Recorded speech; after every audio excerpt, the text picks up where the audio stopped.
Hello guys, turabaramukije cyane abakunzi ba Peace International TV. Hano turi muri studio ya Peace International TV. Kuri micro ni Ariela Nishimye. Hama ndi kumwe na mugenzi wanje no musikabategura ibintu bidasanzwe kandi ndanabibutsa gutumirira abandi kuraba ino channel yacu.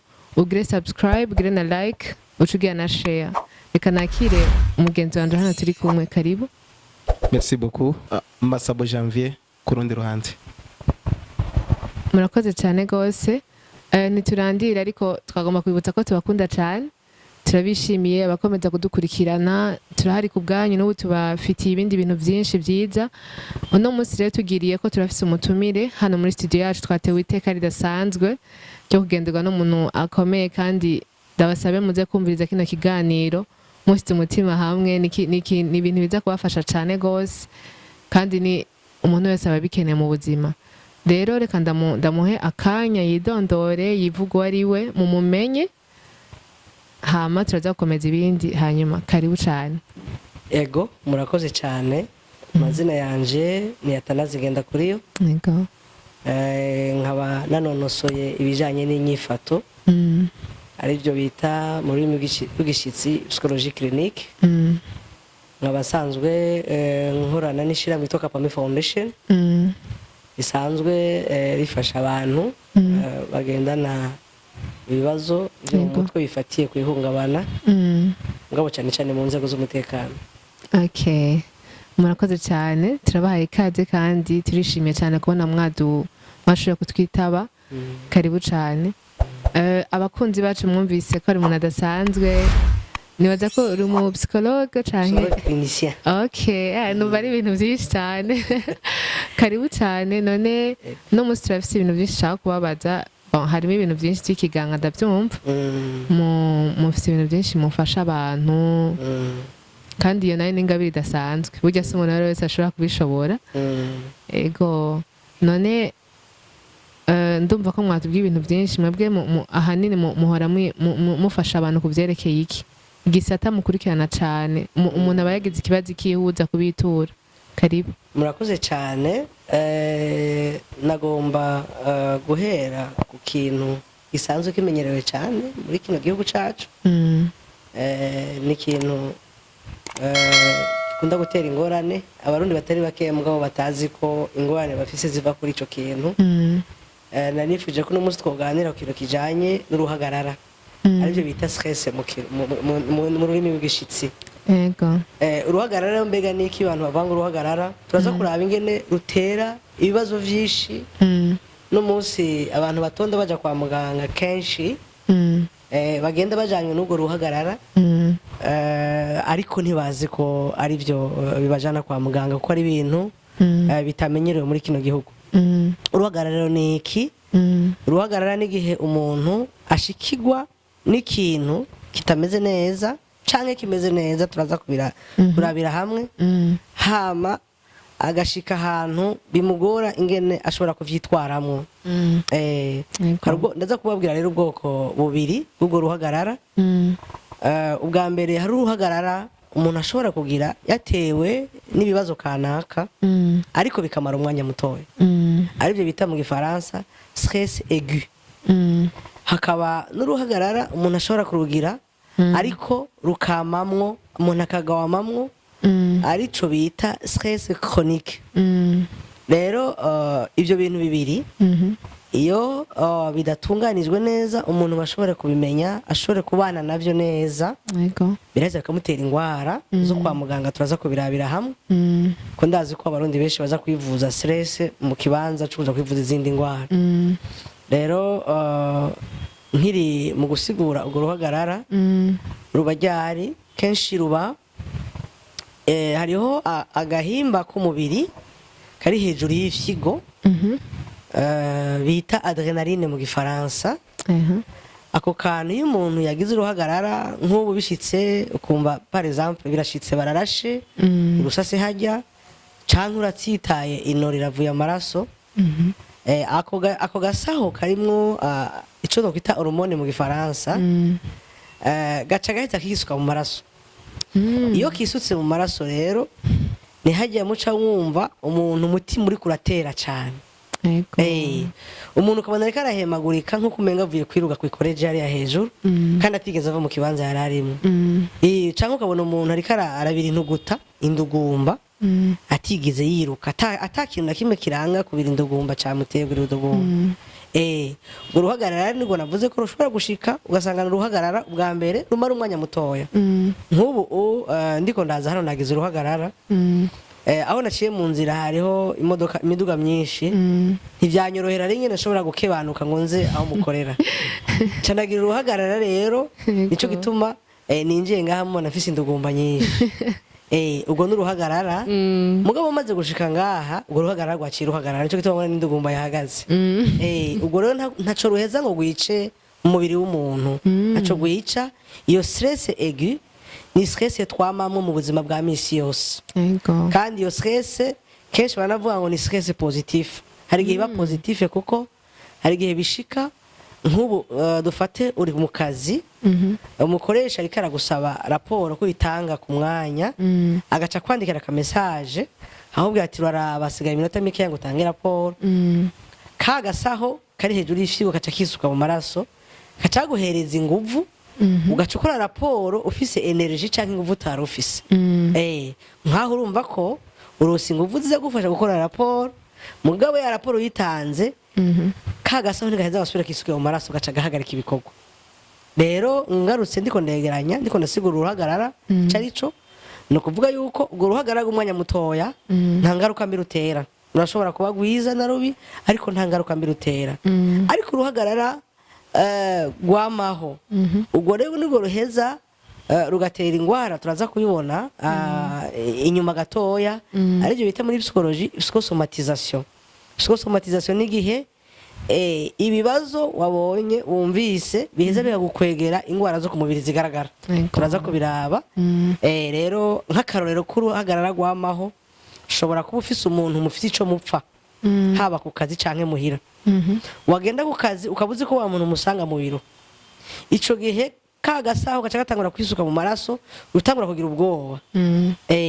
Nukuvuga yuko niba ari ahantu utonda kuva ku wa mbere gushika ku wa gatanu kuva mu kwa mbere gushika mu 12 urumva kagasaho gaca kamera nk'irobini iguma yuguruye niko gaheza rero gaca kaza mu maraso mu nyuma ndaza kubereka ingwara zigaragara z'umubiri abantu benshi bagwaye batazi ziva kuri stress chronique ariko ruhagarara gwamaho. Murakoze cyane gose nukuri jewe byo sinayenzi na stress cyari cyo mu Kirundi kenshi ari gihumva nyene ngo uruhagarara umuntu yagize uruhagarara ntumenye neza ibyo ari byo. Iryo jambo urumva kenshi umuntu akunda gukoresha stress n'umuntu yoba atize irakoreshwa cyane mu Kirundi gose zokumva n'abantu bavuga ngo stress iranyishe ngo stress iramereye nabi. Baba barabuze ijambo ry'isubirizi risubirira ubwo ruhagarara kandi uruhagarara ni ijambo rirerire cyane gose riraremereye muga stress karoroshe kumenya ni kagufiya. Cyane nukuri murakoze cyane.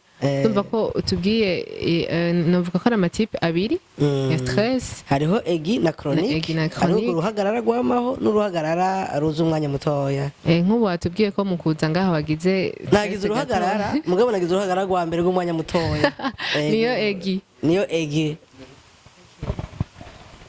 Akabazo gasa na ka kabiri twogira tubabaze twashaka mutubarire igituma ibintu bituma haba ugo ruhagarara canke iyo stress ico bakibitera.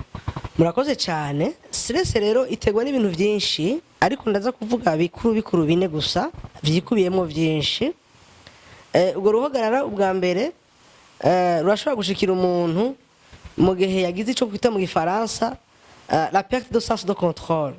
Igihe washikiwe n'ikintu kidafise inyishu yihutirwa nk'ubakubwira ati ugwaje umuntu araremvye umushize mu modoka hama washika nka haruguru nko kuri Kotebu gaca usanga ari umutegetsi agira arengana kandi umuntu wawe dufate ko ari nk'umuntu agire yibaruke utangura kwiyumvira mba murazi yuko umutegetsi agira arengane bugarama barabara ntushobora gusimba ngo gende ni gihe ugize sasa ico gutakaza perte de contrôle ni gihe ushikirwa n'ikintu ico bita mu kirundi kubura imbwa n'imbwebwe.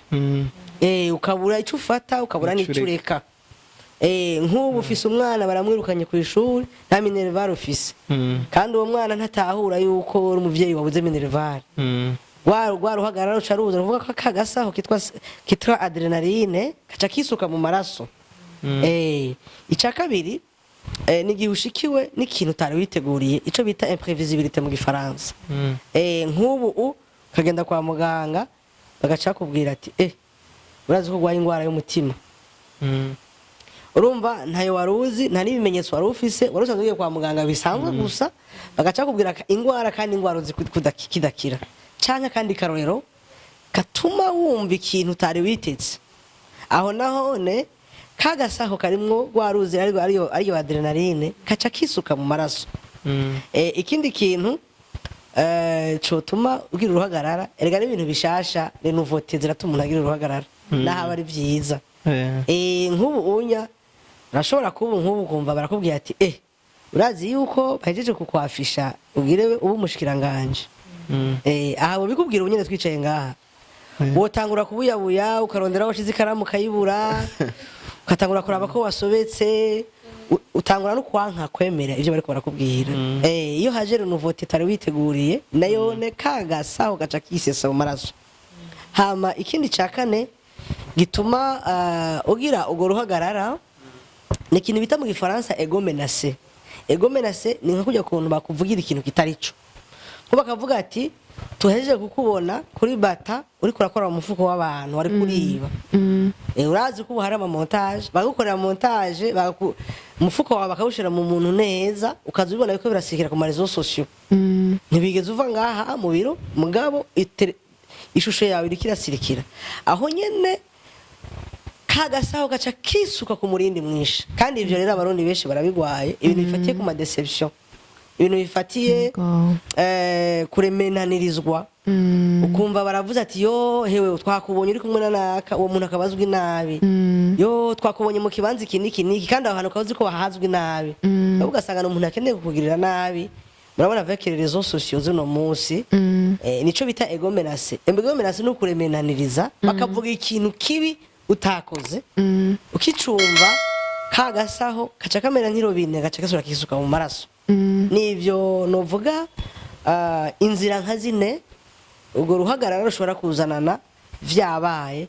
Kandi urumva abantu ntibaheza ngo bamenye babisanishe igituma bagize uruhagarara ni situation bari barimo. Nk'ubu aje avuga ati ibyo byose numvise inkuru mbi, kazobona indugumba itanguye kubira, kubera abantu batabimenyereye. Ntuheze usanisha ya ndugumba na ya nkuru wumvise, kuko ikintu cyose kibi kizananye muri uruhagarara. Nagenda babwire ngo kajya kantu kitwa adrenaline kisutse gaca gakreya canke kararema mu mubiri ikintu bita déséquilibre, umubiri ucukora nabi cyane. Nababwiye ikimenyetso iyo ubwo ruhagarara rwagufashe kumva umutima utera.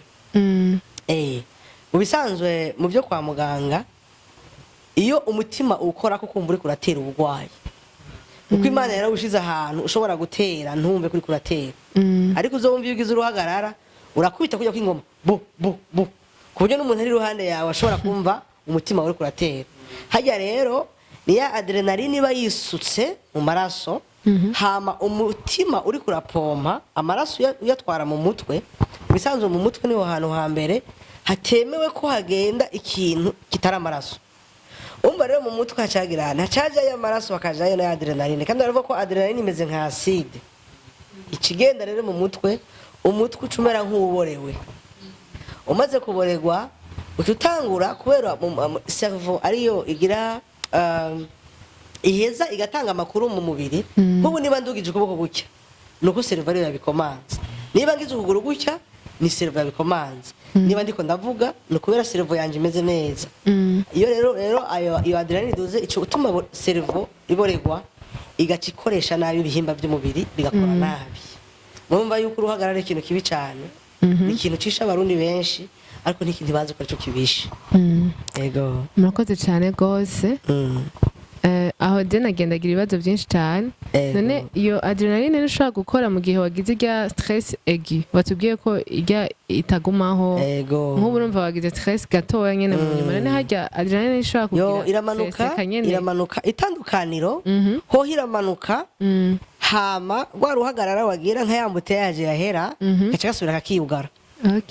Aho iyo adrenaline itera ikibazo cyo mu mubiri tuza kubigarukako ni igihe wama mu ruhagarara rwamaho kwamana n'umuntu akugira uruhuha kwamana n'umuntu uzi mutumvikana kwamana n'umuntu uzi yuko muhuya gutera ingofe kwamana n'umuntu uzi kubwira amajambo mabi urumva ho kakarobine kaguma kiyuguruye kandi ntikama iguma yisukayo mu bisanzwe mu muntu akorayo umuntu burya aragutse hariho hormone zibiri ziri impliqué mu munezero no mu mubabaro. Adrenaline iri impliqué ni kuvuga ngo ikora iyo umuntu afise uruhagarara ari mu mubabaro. Hari indi bita dopamine niyo ikora mu gihe umuntu anezerewe. Dopamine uzoraba nk'ubu unya bakubwira ati hari ibihumbi 200 washize kuri konti wari uyakeneye. Uzumva umengo wagiye mu ijuru isi n'ijuru bibaye ibyawe. Hajya bavuga ko no mu nzoga mu bantu banywa inzoga harimo akadope ariko kadopamine. Nico gituma nk'umuntu yanyoye inzoga avuye muhira atatanze rasi amaze gushaka icupa rya kabiri acha avuga ati byo byose amadeni yose narayishuye nta ngorane kubera kakantu gaca kamuha umunezero kakamwibagiza bya bibazo yasize ko byagiye. Ariko rero bajya abantu bagwara ingwara zo mu mutwe bavuga zo kwa rojanti cyane cyane ingwara bavuga za depression bijya zakabonge ijya dopamine bayarakamye. Nico gituma yashize kwa rojanti bajya bavura ingwara zo mu mutwe ikintu ca mbere bamutera umuti bita dopamine nyene. Hajya dopamine Imana yaturemanye ibintu bikomeye cyane bikunze kutwenga durashimira Imana ko n'ibintu bidasanzwe. Dopamine birashiga kama dopamine ajya nakubwire ibintu vyiza birahera ariko ibintu bibi ntibihera. Adrenaline nayo ukugira ingorane iguma yigwiza iriyongera bani bibazo gusa none n'ingorane nta kuntu basishobora mugabo urumva stress ntushobora kuyevita. Nakubwiye n'ubu unye twosohoka ngaha ugahagarajya kwibarabara ntuburi kigustera stress muri abi imodoka ziko ziragongana ucugira stress ushobora kubona ibitagenda neza.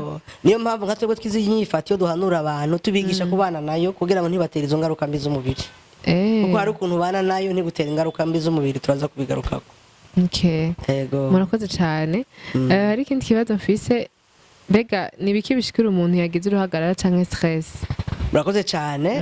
Navuze inzira ibintu rero bice bisigira umuntu yagize uruhagarara canke stress ikimenyetso kimwe nakivuze ni hajya wumva umutima utera ukumva umutima umengo ngomba gucamwo umutima ukiruka cyane kumva uri kuratera umutima wiruka cyane bijya navyo ni ikimenyetso cy'umuntu afise uruhagarara canke stress muri we. Ikimenyetso ca kabiri ni hajya umuntu ahemagurika cyo twokwita mu gifaransa augmentation de respiration. Kumva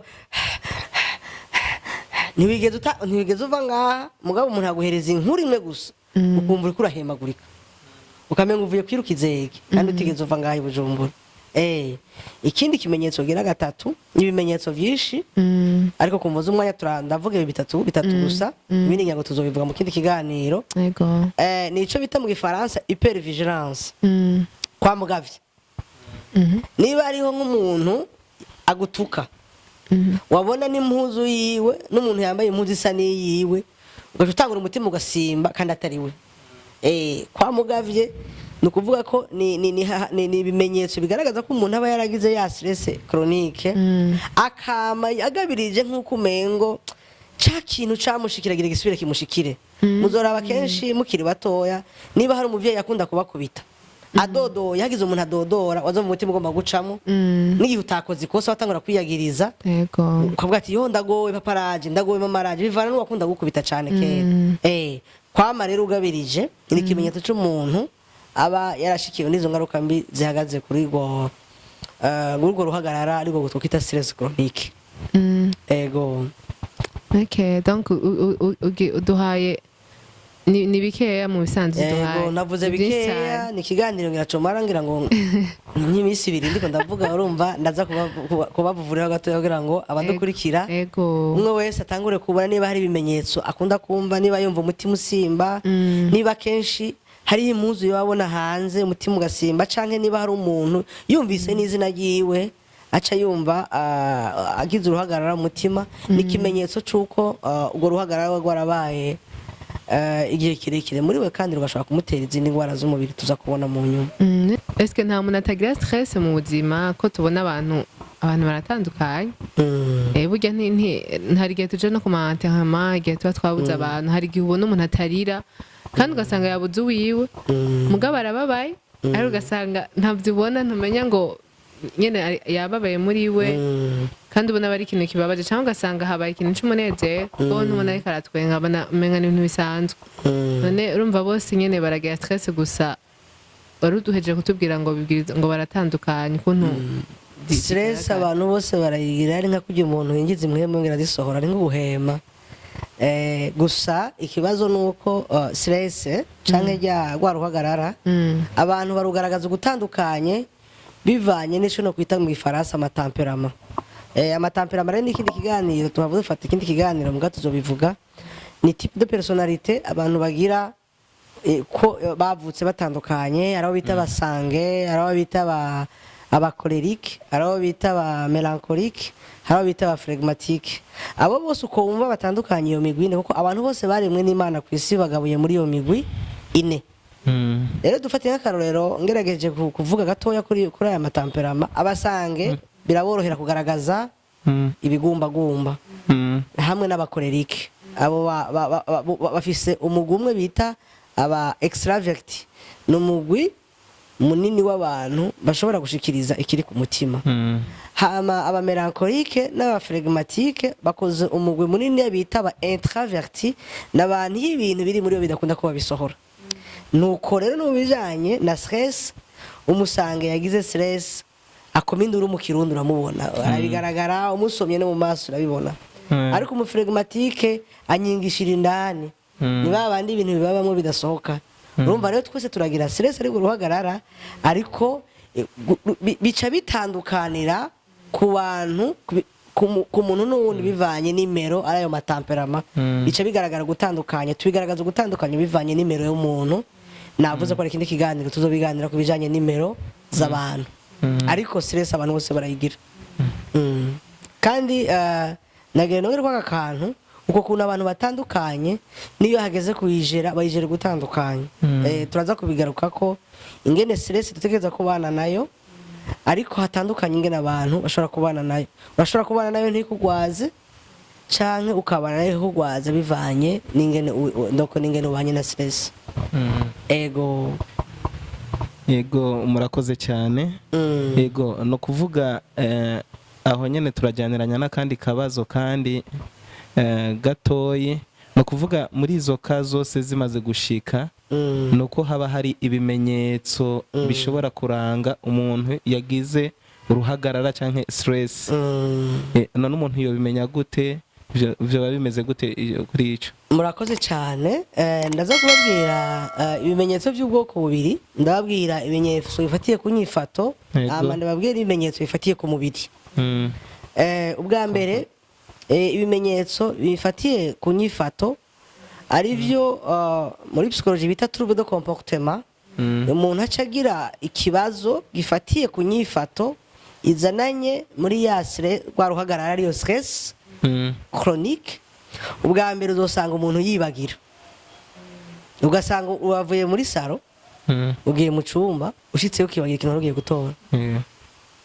Nagenda babwire mugenda aho hanze nimwatora abarundi batibagira ni bakeya cyane, bisigura ngo abarundi stress yarabishe yarabamereye nabi. Ugasanga nk'ubu unyamura muriko murakora ufise ikaramu mu ntoki, ugasanga uriko urabaza mugenza ngo ntizi ikaramu kandi uyifise mu ntoki. Yego nukwibagira gutatahuritse, uko abahinga bavuga yuko umuntu atangura kugaragaza ibimenyetso byo kwibagira ari mu myaka 70-80. Ni ukuvuga ko muri ya myaka y'ubusaza. Ariko no munsi usanga imyaka 20 baribagira, 15 baribagira kubera ibihe n'akahise abantu baba baraciyemwo ntibamenya ko hari ingaruka mbi bibagirira mu buzima. Niba warabaye mu ntambara bizogutera dusanga waradevelope ya stress chronique.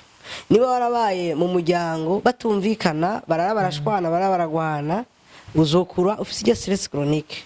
Niba warize ku ishuri umwigisha yakwamiza ku giti no ku nkono ukaba warabyaraguha ucugira stress chronique, no kuvuga yuko haragera igihe bikakuzanira ingaruka mbi. Ingaruka mbi ya mbere nabuye rero nifatiye kwibagira, umuntu akibagira canke nk'ubu ukaba ufise rendez-vous n'umuntu ukibagira ati mbega yemwe yavuze ko tubona saa 6 canke ni saa 8, ugasanga urafise ukwibagira kutari normal udatahuritse.